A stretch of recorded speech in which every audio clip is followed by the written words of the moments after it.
کہ صدقے کا جو گوشت ہوتا ہے وہ گھر میں بندہ استعمال کر سکتا ہے یا نہیں کر سکتا؟ اگر منت مانی تھی تو پھر تو اس کی ادائیگی واجب ہوتی ہے ٹھیک. اور جب صدقہ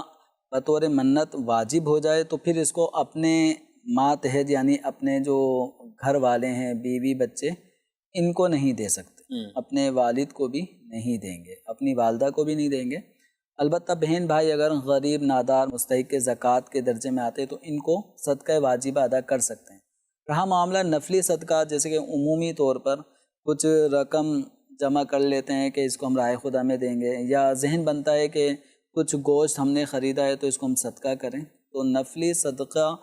بہتر ہے کہ جب صدقے کا لفظ عام طور پہ جب بولا جاتا ہے تو پھر لوگوں کا اپنا ذہن بھی ہوتا ہے کہ یہ ہم باہر جو غریب رشتہ دار ہیں یا اہل محلہ میں کوئی غریب ہے اس کو دیں گے، تو یہ گھر میں عمومی طور پہ نفلی صدقے وغیرہ کا گوشت استعمال نہیں کیا جاتا. لیکن اگر کوئی کر لے تو اس نے کوئی ناجائز نہیں کھایا، اس نے اپنے بچوں کو کوئی ناجائز نہیں کھلایا، لیکن ایک عمومی طور پہ جب صدقہ اپنے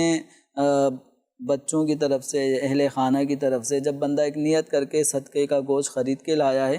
تو نیت یہ ہوتی ہے کہ باہر تقسیم کیا جائے، فقراء میں تو اپنی دیا جائے نیت گا، نہ بدلے، تو اپنی نیت کو نہ بدلے اور فقراء ہی کو دے دے. اور میرا خیال ہے کہ اگر اس طرح کا اگر گھر میں استعمال بھی کرے، کسی گھر والوں کو ہی پتہ چلے، تو ویسے تو گھر والوں کو کھلانا ہی صدقہ ہے، صدقے کے ثواب تو ہیں، لیکن اگر یوں کوئی کہے کہ میں نے آج یہ صدقہ نکال کے گوشت لیا تھا، یہ صدقہ نکالنا تھا اور یہی آپ کو کھلا دیا یا گھر پہ کھلا دیا، تو گھر والے بھی شاید اچھا نہیں سمجھیں گے، اس کو اچھا نہیں سمجھیں گے. بلکہ بعض کمزور اعتقاد والے وہ چوری وہمی وہ نہ لے لیں کہ اچھا جبھی وہ صدقے کا گوشت کھایا تھا تبھی بیماری، جب سے سر میں درد ہو رہا ہے، جب سے بخار ہے، جب سے یہ پریشانی آئی ہے، تو اس لیے